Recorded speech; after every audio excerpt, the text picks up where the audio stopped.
Ilang tulog na lang ay Pasko na. Nakasabit na ang mga parol at umiilaw na ang Christmas tree. Pero ang isa sa hindi mawawala tuwing sasapit ang Kapaskuhan ay ang nakasanayan na nating mga Pinoy.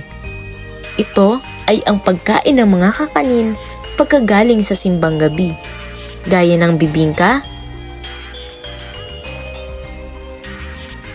puto bumbong, at puto sulot.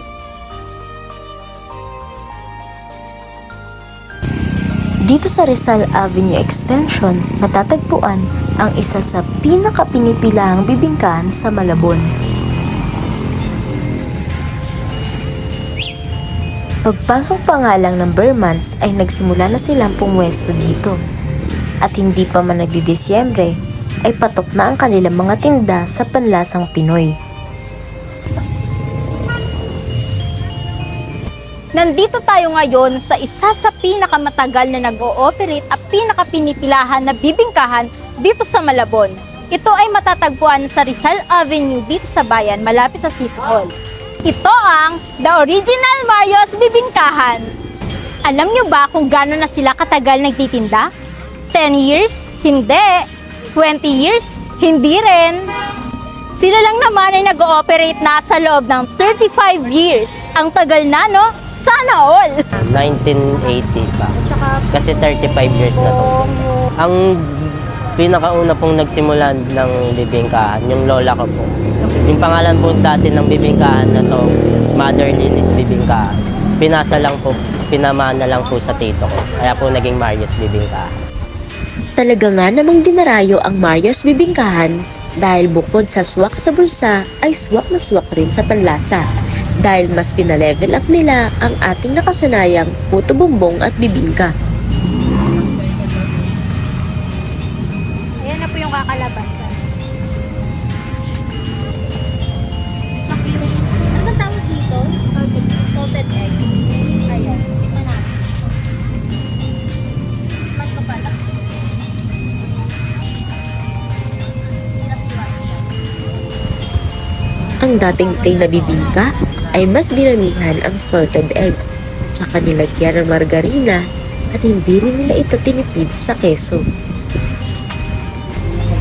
Sa kanilang puto sulot naman ay mayroon kayong maaaring pagpilian kung asukal at niyog lamang o kung lalagyan ng salted egg at keso.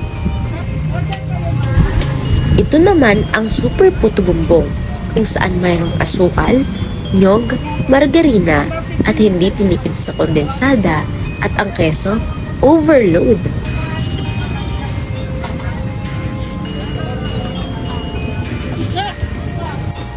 Hindi ka rin maiinip sa paghihintay ng inyong order dahil malilibang ka habang nanonood ng proseso kung paano nila ginagawa ang kanilang mga tinda.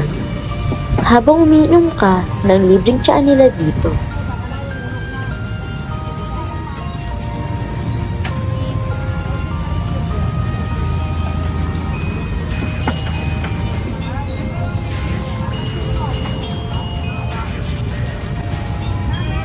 Alam niyo ba na bago pa lamang lumaganap ang Kristyanismo sa ating bansa ay mayroon ng puto bumbong?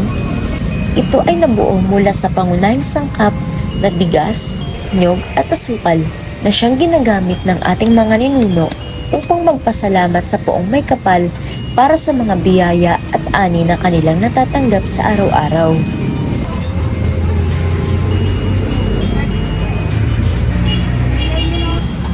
Mahigit 1,000 order ng puto bumbong at 500 bibingka ang nauubos nila kada araw. Patunay lamang ito na tinatangkilik ng mga Malabueños ang Mario's Bibingkahan. Dati kasi, mahilig na kami talaga sa puto bumbong.